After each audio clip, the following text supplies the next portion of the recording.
I'm Carol Cohn, and welcome to Purpose 360, the podcast that unlocks the power of purpose to ignite business and social impact.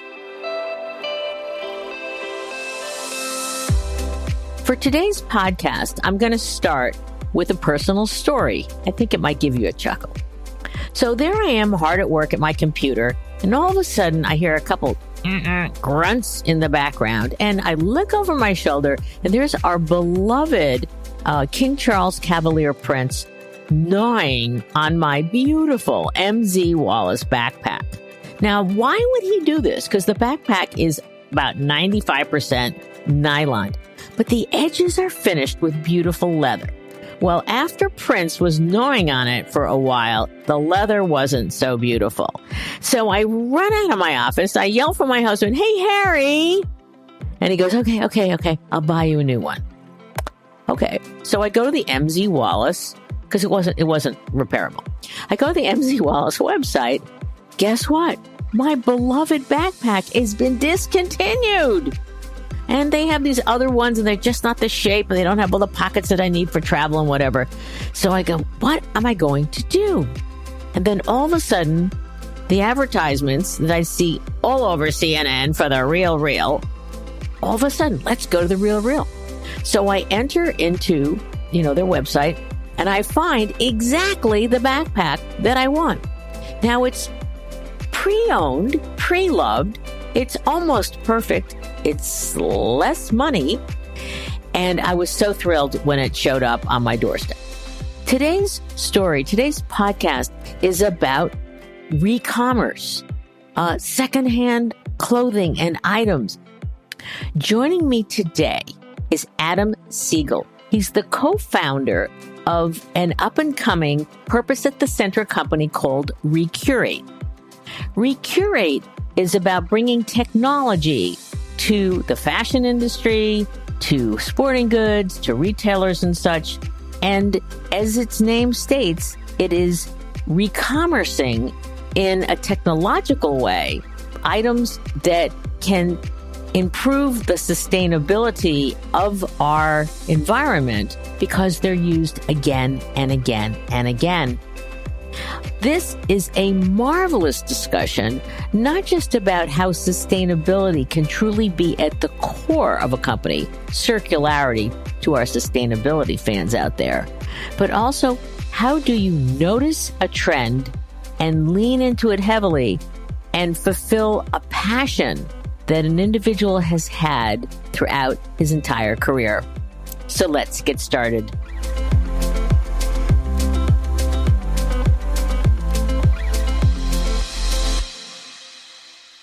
So welcome to the show, Adam. Great to be here. Thank you so much for the invitation.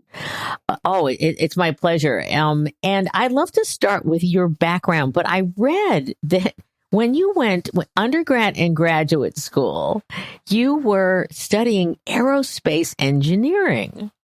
So I'd love you to talk a little bit about your personal interests and how you ultimately got to found this fascinating company, Recurate.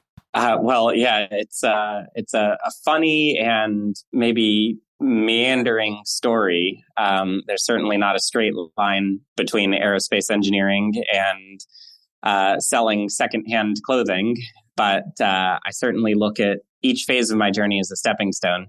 When I was a kid growing up, as probably most kids I got really excited about space and other worlds. And so with an engineering brain, I was always very interested in spacecraft and airplanes. And that's what brought me to study aerospace engineering. I was having this conversation recently with a colleague that once I had graduated, I read the book Cradle to Cradle. I have a feeling a lot of your listeners have read that book as well. And that book really hit me. It was at that point that I realized that there was even a career to be had in sustainability, corporate sustainability, et cetera. And that's actually the time that I decided to devote my life to it. So tell us about founding Recurate. What was it like? Did you have an eureka, like, oh, well, you woke up one morning and geez, you read an article and I know also this is probably tied to your work at RILA. So do tell. My role starting in 2010 was to build and lead their sustainability and circularity program. At that time, retailers were just starting to get into sustainability. They were hiring on chief sustainability officers. They were developing CSR and sustainability reports. I mean, obviously, there were leading brands that were doing this even before that time, but the mainstream was kind of catching up at that point, and that's why there was a role in their trade association. So I was there for 8 years, certainly learned a lot about the industry, but one of the trends that I had been following during my time was the growth of the secondhand market, the resale market. Companies like ThredUp, Poshmark, The RealReal, StockX, Grailed, eBay, of course, were becoming a thing. They were growing into multi-billion-dollar companies. And I would look at that and think two things. One, that's awesome because the most sustainable product you can buy is almost always a secondhand product. If you need to buy something, go secondhand. And so that a real market was developing around the consumption of secondhand goods was just very exciting to me from a sustainability perspective. But also, I felt, gosh, why aren't the brands for which their products are fueling this growth, why aren't they participating in it? This whole market is growing around their products and they're not benefiting one iota. I thought that's crazy. And so, yeah, it was a bit of a eureka moment. And talk about circularity. There are a few definitions. So that is at the essence of Recurate. Yeah, well, circularity, I think there's probably the most scientific or commonly held definition of circularity. I tend to think I'm a very visual person, so you'll probably hear me throughout the course of this conversation speaking in those terms. But for circularity, the way I envision it is the Ellen MacArthur Foundation's butterfly diagrams, basically illustrating a traditional linear supply chain in the middle and then circular elements leading back to earlier stages of that supply chain. Over the course of the supply chain, it looks like a butterfly. You can improve the efficiency of transporting products around the globe or producing products or even the materials that are used in the products. But those improvements are really only relatively small. And when I look at that butterfly diagram, the area that I felt like had the biggest opportunity for making an impact was just to keep items in circulation longer. If a single item could be used not just by one person, but 2, 3, 4 people, and even better, if that could mitigate the need to produce something new, that'd be great. That's a step change in the environmental performance of that product over its life cycle. And thus, you put circularity at the center of Recurate. So for our listeners, just explain at the core, how do you function? What are you doing? We work with brands like Michael Kors, Steve Madden, Moose Jaw, Zara, a number of fashion brands and outdoors brands. And we enable a new experience directly on their e-commerce site. So let's take Steve Madden, for example. You can go to stevemadden.com and you'll see there's a resale section directly on their website and in their navigation. If you click that resale, we're basically powering that experience. If you've previously purchased a Steve Madden pair of boots, for example, you can go back and list that pair of boots for sale. And then when it sells, we will automatically ping you and say, hey, congratulations, here's the shipping label. Why don't you go sell it to that next customer or ship it to that next customer? So we have now enabled this experience with over 40 brands, really, along with a couple of competitors, built out this market, this branded resale market that previously hadn't existed. So what are these models that you sell through? Because they're not all the same. The way I think about it is that there's 3 core resale models. The first is what we first started with, and it's called peer-to-peer or customer-to-customer.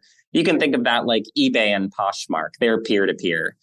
If you're a customer, you can list a secondhand product on the site, and it's a marketplace. Someone else can come along, find that listing, and purchase it from you, and then you ship it directly to them. So for us, the benefit is that that's highly scalable. We're not taking on inventory, nor is the brand. And so, solely the online marketplace can grow really infinitely at relatively low additional marginal costs. So that's the first. That's where we started, peer-to-peer. The second that relates to getting product back from customers is what I call take back.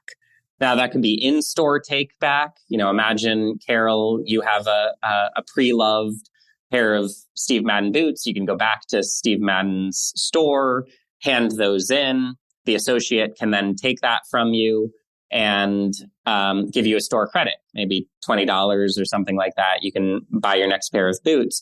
And then we send that item back to a warehouse, list that item for sale, and then sell it just like we were describing in peer-to-peer. So that's the take back. We're taking physical possession of the inventory. The third is what we call brand supply. And for those who have worked in the consumer space, you're probably aware that there's a whole lot of items that are returned, that can't be resold as new, or excess inventory. And I still, as part of the mission, want to find a good home for those products. Those products have already been developed. They've already been produced. I want to make sure they're taken advantage of. And so we're finding that the resale channel that we power is also a great channel to list those items for sale so that they can find a customer and a new home. In your current business now, is it like a third, and a third to those models, or is most of it in one or two of the others? Most of it is in the first category, so peer-to-peer, and that's because that's where we started. So, most of our early customers focused there. And then second to that is the brand supply, because not surprising for those of you who are familiar with this space, the return rate, especially for e-commerce returns, is just exceptionally high. In some cases, 30% of all e-commerce purchases are ultimately returned. So there's just a lot of inventory there that we can list. So those tend to be our biggest volume in terms of inventory. The take back right now, most of our brands focus on specific take back events. So say a take back weekend or take back month. And because of that, the inventory isn't as high as if it were, an ongoing campaign of theirs. So the business you've started, and you decided to do a major piece of research. You really wanted to understand, who's the target for peer-to-peer, buying, selling, et cetera, et cetera. And interestingly, you did it with one of our Purpose Collaborative partners, BBMG, and I love Raph and his team. They're just fantastic. So why was it important to do the research? And then can you talk about some key findings in there? Where we get really excited is about understanding the world through the eyes of the customer, the individual who is interacting with these resale experiences. And we felt like there wasn't much, if any, research from that point of view. The ThredUp research was kind of macro perspective, the growth of the resale market overall. But what about these individuals? And so that's really where we focused this research with BBMG, who I have just a ton of respect for. I've known of them for a long time and always looking for the right opportunity to work with them. What we found is that there were several segments of consumers that engaged in resale in different ways. The most interesting and the one that I tend to think about and talk about a lot is what we termed circulars. So these are people who buy product with the intention of ultimately reselling and buying a new secondhand item. What I found fascinating about it is that it's actually a relatively high percentage of consumers that engage in resale are circulars. So they both buy and sell items. And it seems to be a generational thing. Like there is a generation of consumers, maybe you could generally call it the Gen Z, that think about secondhand first because they see the value in these items. They want to buy items of value. And then they recognize that once they're done with it, it still has value and they want to extract that value from it. So that's one of the core learnings that I took away from the research with BBMG. There were some other key points in there, and I really will put a link into our show notes. But one of the numbers that struck me is that 75% of re-commerce participants would be more loyal to brands when they had re-commerce options. So do you want to comment on that? Because I just thought that, everyone's striving and struggling for brand loyalty in a cacophonous, especially apparel marketplace. I love that you brought that up. That's obviously a message point, a data point that is fiercely relevant to us because that's what we do. That 75% was certainly interesting. It piqued our interest. But at the same time, I always get a little skeptical about self-reported information. And so we look at our own data. We have data with the brands that we work with, and we can see what the lifetime value is of the customers who interact with resale. And what we find is just fascinating. The customers that engage with resale, either as buyers or sellers, tend to have a lifetime value that's 1.3 to 1.5x greater than the average lifetime value of those brands' customers. So it does play out in our data that customers are more loyal to brands when they have a resale program. That's fascinating? Yeah. Yeah. And I think, when I really think about the mechanics of resale, it's not a surprise because imagine you've purchased a purse from Michael Kors. Maybe you loved it. You wore it a number of times, 5 years old now. You don't wear it as often. You find it in the back of your closet. Now, because of their resale channel, you have an opportunity to go back to their site and list it for sale, get some store credit, and buy something new with it. And that really is the value that we see that we're driving with the brands that we work with. I'd love to talk a little bit about the language.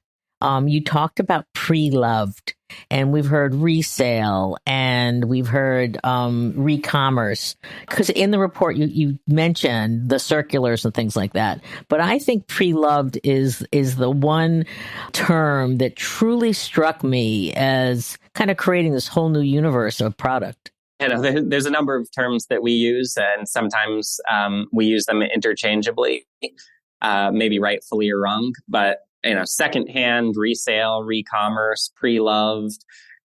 We do tend to interchange those terms. I think of re-commerce as the broadest definition of the space that we're in. There are also providers similar to us that focus on returns and solely focus on returns. And I do think they fit generally in the re-commerce space. You get a returned item, you have to find the route for that item to its highest value use. But so that is post-purchase, but that's not as deep a post-purchase as where we tend to focus in resale. So I think of resale as the other core tenet of re-commerce. Pre-loved and secondhand, those do tend to be more marketing terms, more oriented towards the customer. And we do try to advocate for the brands that we work with that, they spice it up. They make it cool. They integrate resale into who they are as a company and the ethos that they're trying to create. And so, that's where those terms tend to come from, is from the teams that are trying to engage their customers. But I also loved in the research that it talked about there are many motivations beyond sustainability for both sellers and buyers. And interestingly, for sellers, that unworn items, I want to resell it. It's got the tags on it. I never, used it. 23%. I want to clean out my closet. 20%. I want to make money. That's an important thing. Pay the rent, my car payment, whatever. Pay off part of my student loan. 18%. And fourth was good for the environment at 15%. So that was the sellers. Then you had the buyers. And the buyer said, save money, 22%, fun finds. I thought that was great. Like, oh, I'm going to discover something at 16%, and then good for the environment, 12%. So I'm just wondering, did this surprise you? Or did you feel, because you were a part of RELA for so long that you kind of said, yep, this makes sense. I've kind of heard this before. Yeah, it was exactly that. It was not a surprise. Though I got into this business because I care about sustainability, and I wish everybody did. I've seen the data over the last 15 years that even if customers say they're interested in it, it tends to be that their money is not always where their mouth is. And there are, certain criteria that tend to always be the criteria that define what customers are interested in, and value is almost always at the top of that list. And I agree to that, because since I've done 30 pieces of research since 93. And, the most quoted was after price and quality, would someone buy more because of a cause? Causes and sustainability, that's the second tier of influencers. Right. Where advertising, marketing, and branding sits as well. People buy things for quality and price and customer service. And so I think this is quite, valid. So thank you for that. I want to ask you, this sounds like a slam dunk for a brand. I mean, how is your business growing without telling any secrets? At our heart, we are a technology company, and specifically we're a B2B, business to business technology company. So we have salespeople that are pounding the pavement, trying to build relationships with brands and retailers each and every day. This is a relatively new category. By certain counts, there's really only a couple hundred or so brands and retailers out there that have a branded resale program.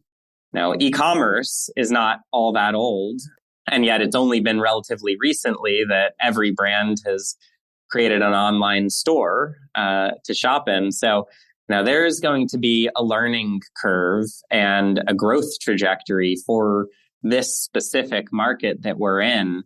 And a lot of it requires education. We need to educate brands. We need to educate retailers. What is the value of owning your own resale channel? How are you going to benefit from it? What are the loyalty implications? So how about a story or two? I have a couple of great examples. Actually, both are going to be outside of the apparel and fashion space, even though that is our biggest cohort, a fashion category. The first is one of the earliest brands that we worked with, called Peak Design. They are a high-end camera or photography accessories business based out of San Francisco. It's actually a super cool business. And for any of you that are into photography or know someone that's a photographer, they almost definitely know Peak Design. Their product is just super high quality. When we came to them, to your point about it being a slam dunk, they heard the pitch and they immediately got it. And the reason why they got it is because they had a fiercely loyal customer base that had developed their own Facebook channel for buying and selling and sharing photography of Peak Design items. And they could see how vibrant this community was, just a fiercely vibrant community, people buying and selling secondhand items all the time. And you can imagine from photographers, they always have a really interesting story behind it. I climbed Everest with this. I traveled the world with this pack. Everyone's got an interesting story. And they thought, gosh, why can't we provide a branded experience for this community such that we can bring them into our fold, into our ecosystem? So they were one of our first partners and frankly, still one of our best partners, just because of the strength of their product, the quality of their product, and how fiercely loyal their customers are. And how about a second one? Yeah, the second was a brand that we just launched with. It's Christie Sports. They're actually a multi-brand retailer. For those of you who go skiing or snowboarding, especially out west, you've probably heard of them. They're on pretty much every slope, and they're the ones that would rent you skis or snowboards if you don't bring your own. At the end of each season, they have a whole bunch of used skis and snowboard. No surprise, they just rented them out for the season. And so what they had been doing was listing all those items on eBay. they had their own handle on eBay and they would list those items on eBay. And what I found interesting was that they weren't able to capture any data from those sales because eBay doesn't give them that information. So we built a beautiful, completely on-brand resale experience for them where they get to list all of their secondhand items that they were previously listing on eBay. But not only that, once something sells, they get all the customer data. So now they're able to keep that customer in their marketing channels and use that as a way to build a stronger relationship with the customers who had been buying their products, but now get to buy them directly from Christie. I'm just curious about as more brands and consumers embrace the circular economy, are there challenges that still need to be overcome? Yes, education is certainly one of them. Because like I said, we're B2B at the end of the day. And so, for each brand that we sell to, we need to work with them to develop the business case. And that does require some education, just given how nascent this market is. But I think the other major challenge is kind of a much broader challenge that I would say that's not necessarily particular to any one business, but maybe the economy that we've built for ourselves and especially the consumer economy, which is that brands tend to overproduce. And that's because they don't want to sell out. They don't know what is going to sell well and what is not. Predicting trends will always be difficult. And so at the end of each season, we find that there's a whole lot of overstock and excess inventory, and whole industries have been developed to liquidate that, to dispose of it. Some of it, probably too much of it, is going to landfill. And my hope is that resale is one cog in that system that can help to change that system. Now, I envision what a fully integrated resale experience of the future can look like. And if a style does get sold out, maybe there's a really easy way for that customer who still wants that sold out item to ping everyone who had previously bought it to say, hey, I'm in the market. I would love it if you're not wearing that, if you're not using that piece anymore. Why don't you sell it to me? I want it.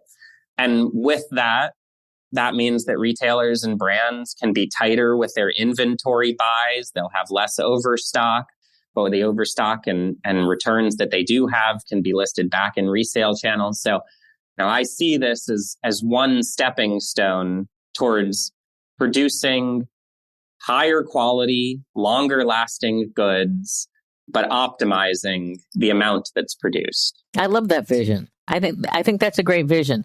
And I'm curious about, we're seeing a lot of legislation coming out of the EU. They're always ahead on sustainability. And I read in an article that the EU would like to put to, dare I say, death, fast fashion. And there have been some proclamations by, 2025, 27, 2030, that the fast fashion world will see its demise. What's your feeling on that? Because that might put some more wind at the back for your business. Well, I definitely follow some of that legislation as well. And, I find it very interesting. I think it's probably unlikely that would happen in the U.S., at least anytime in the near future. But, the EU is a very formidable market. So legislation there is certainly very meaningful. That said, I think we have to be honest with ourselves that there is a growing trend towards fast fashion and ultra fast fashion. Certainly here in the US, which I follow most closely, there are ultra fast fashion brands that have developed in the last 5 years or so that have come to fruition and have significantly outpaced even the traditional fast fashion brands in terms of growth by a significant margin. So, I think the reality is, going back to the point about value, customers still look for value. And I think so long as there is a value player out there, there is going to be a market for it. Legislation could certainly curb it, but I don't see that ending fast fashion anytime in the near future. I would be remiss if I didn't talk to you about measurement. We're always talking about, you just can't say it's good for the world or the community or the environment, but you need to measure it to make the case. And I'm sure that's part of your sales communications. And so what sort of measurement criteria and methods do you use?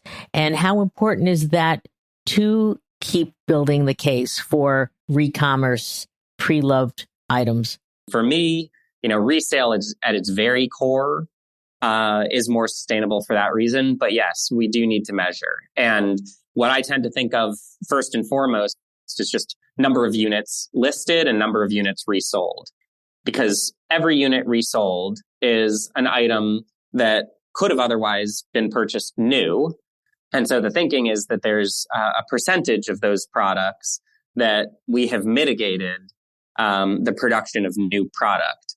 Now, of course, you need to be much more specific to get to the actual impacts, the climate impacts, the toxicity impacts, the water and material use impacts. That needs to focus on a particular category in a product category, because apparel and footwear and handbags would all have very different impacts.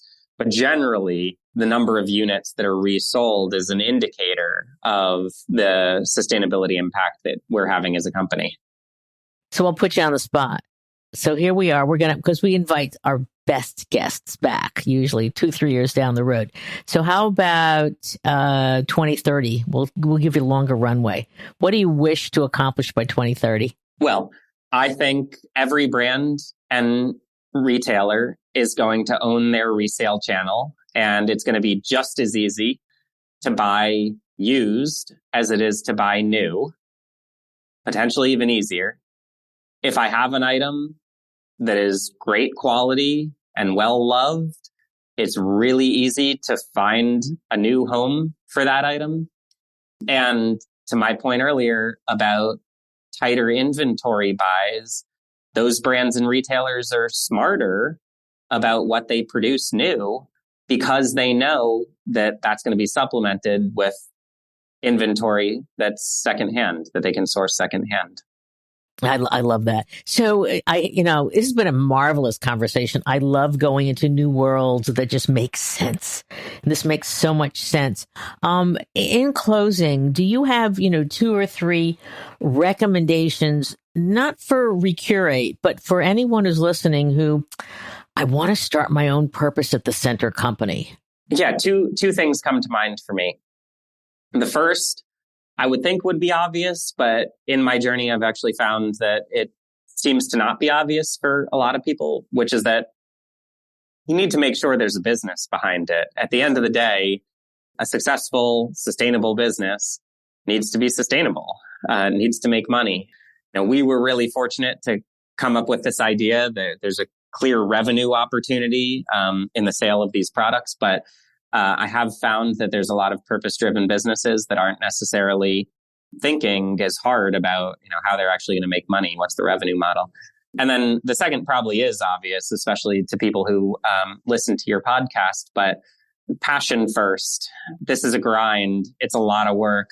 Late nights, weekends, a lot of tough challenges that you're going to face. And the only way to get through it is if you are passionate about what you do. And like I said before, the people that I've found on this journey are ones that share that same passion. Oh, that's great. Very, very well stated. So we have to close, but we always turn the mic over to our guest for a last comment or two.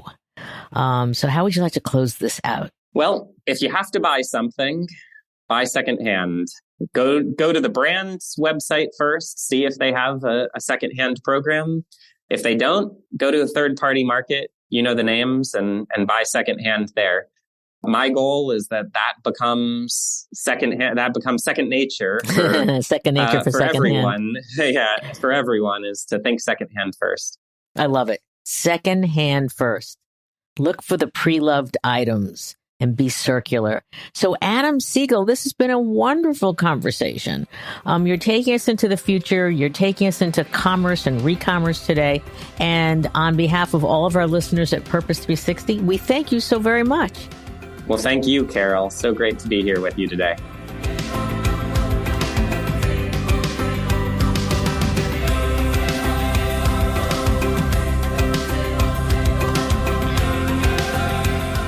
This podcast was brought to you by some amazing people, and I'd love to thank them. Ann Hundertmark and Kristen Kenny at Carol Cohn on Purpose, Pete Wright and Andy Nelson, our crack production team at True Story FM, and you, our listener. We love hearing from you, so please give us feedback. Let us know names of people you'd like to hear on a future episode. How about some new questions to ask? And also, please rate and rank us, because we really want to be as high as possible as one of the top business podcasts available, so that we can continue exploring together the importance and the activation of authentic purpose. We all know every company, every brand, every not-for-profit must define their purpose, refine it, and activate it, and evolve it over time, so it has the greatest impact on business, growth, and society. And by listening to these episodes and sharing them with your colleagues and talking about them, I want to inspire you to have an amazing answer to this question: what is the power of your purpose? Thanks so much for listening.